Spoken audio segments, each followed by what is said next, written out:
Pessoal, bom dia. Nós vamos começar agora a última sessão da nossa sequência de webinars, os nossos Aha Moments. E hoje, para encerrar, nós temos a participação especial da Thalita.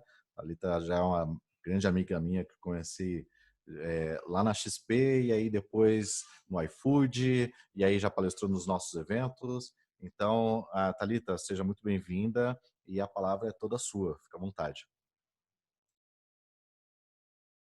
Seu microfone está no mudo.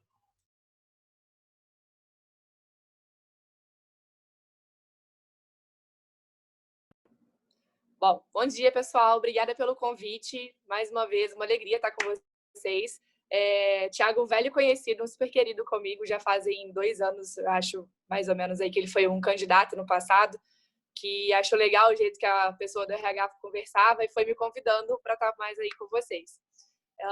Me senti muito privilegiada pelo convite e muito responsável também pelo tema que a gente vai trazer. Gente, eu vou pedir 1000 desculpas, o meu bairro é muito participativo, eles estão um pouco efusivos aqui com a saída do Moro, tá? Então, eventualmente, vocês vão ouvir algumas coisas aí de barulho e interferência externa. Mas voltando sobre o tema, né? Eu fiquei super feliz, eu acho que é um tema que a gente tem que falar sobre isso o quanto antes, assim, sobre o efeito do agente de inovação dentro desse contexto de pandemia que a gente está vivendo. E vamos lá. Para quem não me conhece ainda, eu sou a Thalita, eu sou sócia responsável hoje pelo recrutamento da Potenza Capital. Potenza é um escritório de investimentos que é ligado à XP, tá? Acho que em um outro momento a gente pode explorar mais aí sobre o que eu estou fazendo também, mas dando um grande overview, eu já atuei como Talent Acquisition no iFood, Thiago me conheceu na época da XP, tenho experiência aí de 9 anos no mundo de RH, passei por consultorias de recrutamento e seleção, empresas de tecnologia, e hoje eu faço uma ponta diferente, que é o recrutamento aí no mercado financeiro. Tenho 30 anos, eu moro em São Paulo já há quase 4, mas eu tenho coração mineiro ainda. Bom, há 2 anos atrás, quando o Thiago me convidou, aliás, quando o Thiago esteve comigo, a gente estava em um momento onde a gente falava muito sobre o contexto da inovação, sobre disrupção no mercado, e eu me lembro que a gente conseguiu mapear e elencar naquela época algumas características que esse profissional deveria ter. A gente fala aí, né, de um profissional inovador que é proativo, ele é questionador, ele é resiliente, ele tem aí que entender que ele sempre pode estar aprendendo mais, a gente está sempre em desenvolvimento com conhecimento nunca é demais, na verdade. A gente compartilha o que a gente aprende, né? Esse cara também ele é muito observador, ele tem bom network, ele sabe quando ele não vai conseguir resolver o problema, eu acho que ele tem sempre o telefone aí de quem pode estar ajudando. E ele experimenta. O legal é que esse cara ele testa muito, ele erra rápido, ele testa rápido também, tá? Bom, e a gente está vivendo aí um momento de pandemia, onde o primeiro cenário foi de caos, estresse. A gente falou bastante também sobre adoecimento mental e a oscilação do modelo home office, se ele seria funcional, se ele não seria. Acho que houve bastante estresse para muitas empresas conseguirem se organizar e voltar, ter uma realidade muito rápida, né, de trabalho que tinha quando estava dentro do escritório. Num segundo momento, a gente viu uma mudança de comportamento, a gente viu aí também uma série de adaptações que foram sendo feitas. Eu vi alguns exemplos de empresas que perguntavam do que as pessoas sentiam falta e chegaram a mandar a cadeira, a estação de trabalho, algo que tinha nessa estação de trabalho, mandava também alguns recadinhos, fazia acompanhamento de perto desse profissional. Então, a gente viu uma adaptação da rotina acontecendo, a reorganização do mundo de trabalho, né? Acho que muita gente se viu muito mais produtivo no modelo de home office do que gastava de tempo em trânsito, de deslocamento. Hoje eu brinco que a gente levanta, acorda, assim, muito rápido, toma um café e já está na mesa trabalhando. Então, eu acabo ganhando mais tempo também quanto a isso. A gente viu o home office sendo implantado de fato. Eu vi muitas ferramentas online, de colaboração online também acontecendo. O Zoom é uma delas, algumas ferramentas do Office. A tecnologia passou a ser usada em massa e alguns desafios também vieram à tona enquanto a isso. E quando a gente se questiona, inclusive no modelo de disrupção, eu acho que a gente teve uma disruptura nesse momento de tecnologia e da gente também estar dentro dela, né? Como que eu poderia estar nesse contexto? O profissional ele reagiu a essa mudança e eu acho que alguns reagiram muito bem. A gente teve uma disrupção que acabou sendo forçada, a tecnologia estava pronta, acho que ela ganhou escala nesse momento também. E nós, enquanto humanos, ficamos aí um pouquinho, né, no limiar aí de se preparar, de conseguir conhecer o que estava acontecendo. Dei um exemplo quando eu estava conversando com o Thiago, falando um pouquinho com ele sobre o que a gente ia trazer aqui. Algumas pessoas questionaram bastante sobre quem era o profissional do momento, né? Como que esse profissional, como que ele ia ser um agente de inovação? Se ele ia ter, e aí a gente viu um pouco de 3 modelos aí de profissional nesse momento. Um cara que era tirador de pedido e continuou sendo tirador de pedidos, um cara que olhou para aquilo e falou, cara, é minha hora de brilhar, é minha hora de ser um profissional mais estratégico, de ter voz, eu saio do marketing de frases bonitas, de frases prontas e passo para o marketing de portfólio, né? Eu passo a entregar resultado, eu passo a agregar muito mais do que eu já estava agregando. E a gente viu também o profissional que já estava aí brilhando, estava trilhando um caminho muito bom, que já era um cara que era estratégico, que tinha voz, que conversava com todo mundo, que era articulado, que se manteve nessa postura. No cenário pós-pandemia, eu acho que a gente tem que entender que a gente não vai viver mais o que a gente viveu lá atrás, né? A gente está em um outro momento, em um outro mundo. Eu entendo também que é muito difícil a gente pensar, não, amanhã a gente volta para o cenário da normalidade. A gente também não tem essa resposta. Uma coisa que eu pensei muito quando o Thiago me convidou para esse tema foi um pouco disso. Eu tenho muito mais perguntas neste momento do que respostas prontas, né? Então, é muito difícil eu falar, o cenário está pronto, a gente volta no modelo normal. Não, a gente não volta no modelo normal. A gente volta em um cenário muito diferente e que se amanhã ou depois a gente passar por um novo cenário de pandemia, de qualquer estresse mundial, a gente aprendeu, a gente viveu, a gente não tinha uma resposta pronta e a gente passa a ter nesse momento, né? Tiago, eu fiz uma apresentação que foi muito rápida, você sabe que eu falo rápido também. Alguns questionamentos, acho que vai ficar mais legal agora da gente poder debater, tá? Me ajude com as perguntas, por favor. Se alguém tiver alguma dúvida, fique à vontade. Eu acho que é um pouquinho disso. Eu estou suando aqui, fico muito nervosa quando eu vou falar. Legal, Thalita, obrigado, parabéns aí. Nós já temos perguntas aqui. Pessoal, assim como o João já mandou uma pergunta aqui no chat, mandem vocês também, vão escrevendo as suas perguntas, vão enviando aqui e nós vamos interagindo com a Thalita aqui nesse jogo de perguntas e respostas, tá? O João coloca aqui, olha, na contramão de todos esses processos de disrupção, eu tenho visto algumas empresas usando a situação para desvalorizar quem está fazendo o home office. Vocês têm visto isso também? Eu vi, sim, eu vi.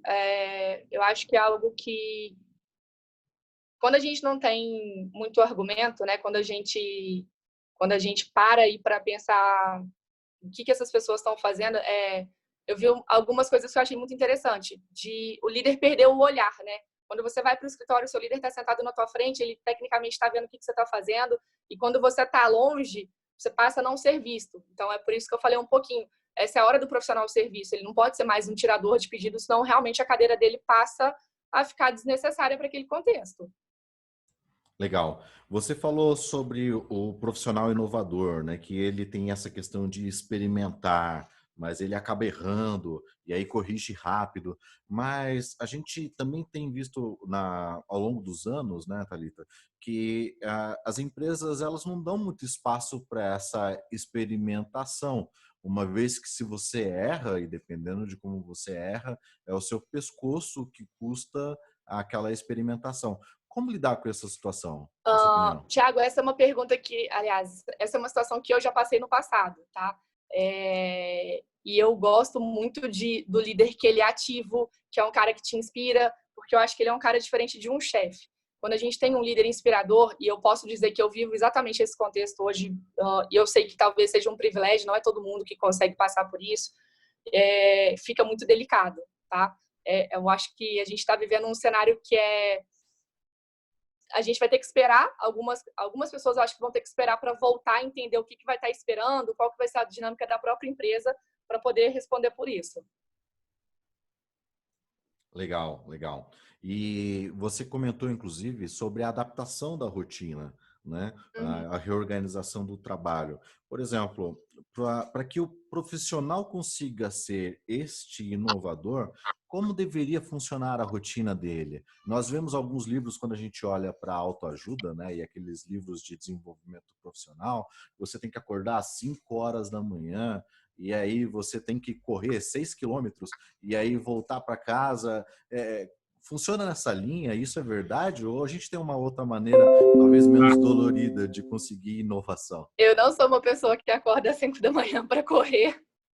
É, eu vi muito disso, foi muito difundido há uns 2 anos atrás também, né? O Milagre da Manhã, alguns outros livros aí que ficaram bem famosos. E eu acho que esse momento de readaptação ele vai muito de cada um. Isso não pode ser sofrido. O contexto por si só já é muito estressante. Então, eu impor para essa pessoa que essa é uma regra, que isso funciona, eu não vejo isso como certo, tá? Eu não vejo esse modelo como dado.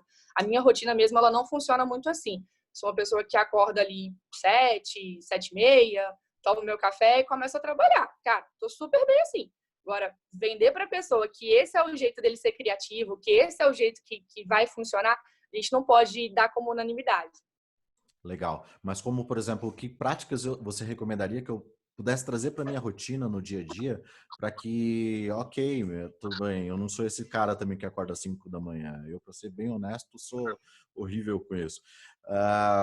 Mas quais práticas eu posso trazer no meu dia a dia de forma que eu comece a melhorar a minha rotina para abrir a minha cabeça para a inovação e criar disruptura de Legal. negócio?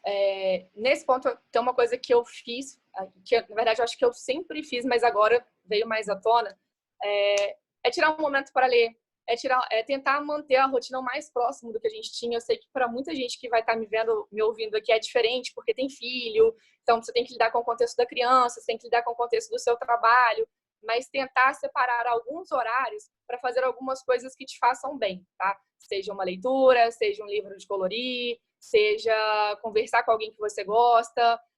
Então, a gente precisa de alguns momentos agora para poder esvaziar um pouquinho da mente também. Tem um pouquinho de... tem gente que funciona muito bem com meditação guiada. Eu sou essa pessoa, inclusive, eu faço de vez em quando eu me sinto um pouco mais ansiosa, um pouco mais estressada.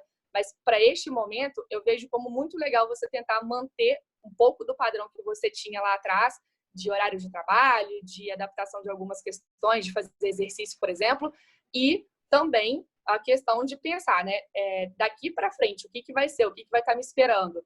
Se preparar, porque como agente de inovação, você vai ter que lidar também olhando para frente, com o que vai vir daqui a pouco. Excelente. O Renato faz um comentário aqui, tudo é novo, né? O home office era quase inimaginável em grande escala. E muitas das empresas estão utilizando o Covid-19 como artifício de negociação. As empresas e pessoas estão assustadas e outras são oportunistas. Você concorda com essa afirmação dele? Eu concordo, e eu me lembro de um momento que lá atrás, e aí eu já tenho 9 anos aí trabalhando com o mundo de RH, o mundo de TI, eu lembro que vocês foram meio que os percussores desse movimento de home office, né? Alguns caras falavam assim, cara, eu não quero uma vaga que não seja home office.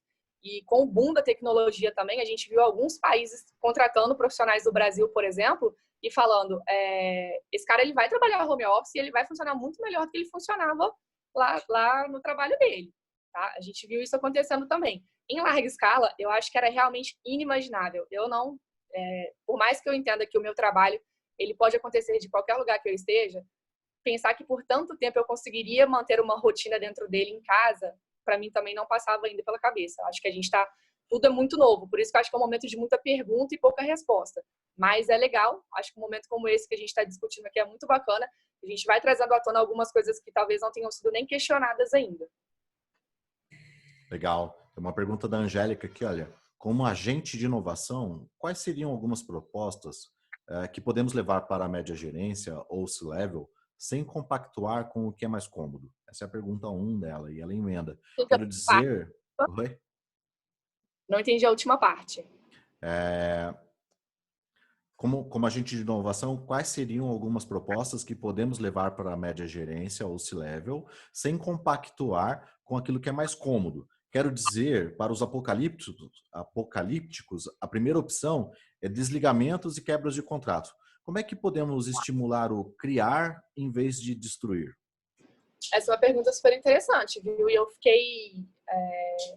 Eu trabalho hoje com um contexto que é um pouco menor, um pouco diferente de grandes empresas aí, grandes multinacionais que em D0 falaram em cortar, mas eu acho que o mais importante é a união de time também. Agora, sempre a gente tem uma pessoa que acaba levantando a voz, né, que fala, que puxa aquele assunto ali com com a gerência, mas eu acho que a união de time ela vai ser fundamental e a gente pensar em soluções novas, assim, a gente vai viver novos modelos aqui para frente, modelo de consumo, de comportamento. Então, quando eu olho para a pergunta da Angélica, e eu me lembro até de uma conversa que a gente teve assim, né, do quem vai se destacar na pandemia, vai se destacar aquele cara que olhar para o negócio dele, conseguir propor algo diferente e assim, aí a gente também volta para uma outra guerra, né? O gestor não quer ouvir, tá todo mundo muito preocupado e tal, não sei o quê.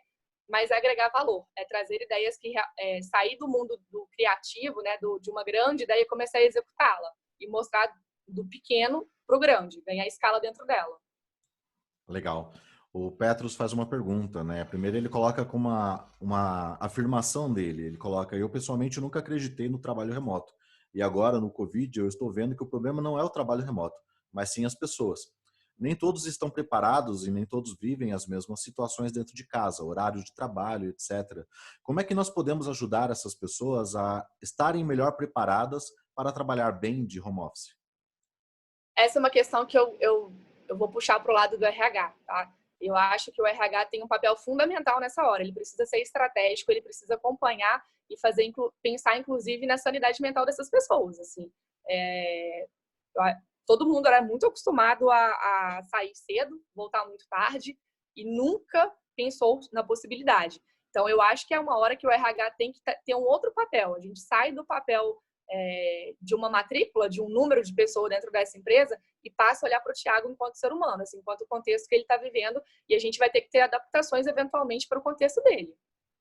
Legal, e tem uma outra coisa também, né? A própria pessoa precisa se planejar agora, né? Se o trabalhar de casa passa a ser uma coisa que vai se tornar rotina para ele, ele tem que começar agora a pensar na sua própria infraestrutura, de certa forma, não? Ele tem que começar a ver como é que ele coloca a mesinha, porque tem muita gente se adaptando com caixotes e uma tábua em cima, e aí olhando só para a parede apenas, né? Agora internet precária e outras situações que não se faziam tão importantes antes, mas agora para um contexto de home office passam a ser fundamentais, não? Exato. Eu vi algumas empresas, inclusive, que não vão voltar, tá? Assim, já avisaram para algumas áreas que tem dentro dela, que viram que performaram muito melhor no modelo home office. Essas áreas, eles vão começar a economizar andares, eventualmente, onde eles não vão levar essa turma de volta. Essa turma fica em home, e aí você vai começar testando também outras equipes aí para ver se isso vai funcionar ou não. Eu entendo que talvez para muitas pessoas que estejam nos assistindo, talvez não tenha tanto trabalho no home office, né? Para quem precisa estar em loco, é uma realidade que é muito difícil, adaptação muito ruim. Se torna mais fácil, assim, menos sofrida para quem já viveu o contexto antes, assim, de trabalhar home. Mas por tanto tempo também, até eu confesso que eu já estou com saudades do escritório. Legal. A Patrícia faz uma pergunta: o que você diria a respeito do home office em relação ao home office em tempos de pandemia? Eu entendo que são momentos distintos que necessitam ser tratados de formas distintas. Qual a sua opinião? Exato. É o que eu falei. Lá atrás, a gente viu começar este modelo home, mas não em larga escala, né?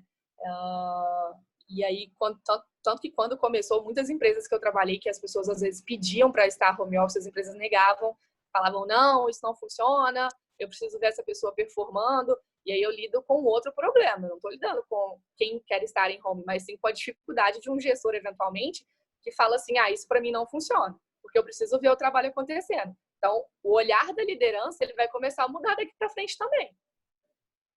Legal. Um determinado momento você falou sobre o profissional, o tirador de pedidos e o outro que está brilhando, né? Que já brilhava antes e ele acabou. Eu lembro que numa das nossas conversas você falou: esse cara já está sentado lá na frente, já ele já começou muito antes. Então, para ele, puxa, mas e se eu não sou esse profissional? Se eu sou um tirador de pedidos, mas a minha ficha caiu e eu preciso mudar? Qual é a minha escala de evolução para que eu possa, de alguma forma, brilhar ou pelo menos conseguir o meu lugar ao sol? eu acho que vou até voltar nesse slide, e aí você pode compartilhar com essa pessoa depois. A gente vai falar de skills que eventualmente ela não pensou em desenvolver ainda, tá? É um cara que tem que ser proativo, ele tem que ser questionador. E, gente, mas muito cuidado com o lado questionador. Ele não é um lado questionador de sistema, um questionador de modus operandi na parte negativa, né? A gente vai ter que trabalhar skills para essa pessoa e pensar aí, no que ele pode agregar hoje, o que está faltando aí para ele poder também ter a consciência de falar assim, ok, eu sou um tirador de pedido, para onde que eu vou agora? Como é que eu vou sair do outro lado, né? A gente vai falar de desenvolvimento de skills que ele não tem, e principalmente habilidades emocionais para esse momento. Eu conversei com uma amiga outro dia que ela falou assim, nossa, eu tô muito bem, eu adoro meu home office e tal, não sei o quê, mas eu tô vendo as pessoas surtando. Eu vi um chefe gritar no meio de uma reunião porque ele tava puto com o filho dele. Então, assim, lidar com a habilidade emocional agora, eu acho que é muito importante. Importante, inclusive, para a volta daqui para frente. Tem que ter bastante inteligência e resiliência emocional. Legal, bacana. Não temos mais perguntas. Thalita, mais uma vez, muito obrigado. Muito obrigado pela sua participação, pela sua disponibilidade. Pessoal, muito obrigado a todos vocês que têm nos acompanhado aí ao longo desse mês de abril. Nós estamos encerrando aqui hoje as nossas sessões de webinars, tá? Como sempre, essa sessão também foi gravada, estará disponível lá no nosso site. Logo daqui 20 minutos você já consegue acessar lá, disponível o link, tá bom? Pode compartilhar com seus amigos, pode compartilhar com a sua rede de contatos. E muito obrigado, Thalita, mais uma vez. Excelente dia a todos e até mais. Thiago, obrigada. Até uma próxima, pessoal. Foi ótimo estar com vocês novamente. Fiquem à vontade, caso queiram alguma outra pergunta, algum outro comentário, por favor, Thiago, pode passar meu contato para o pessoal. Perfeito. Pessoal, obrigado. Excelente dia. Obrigada. Tchau, tchau.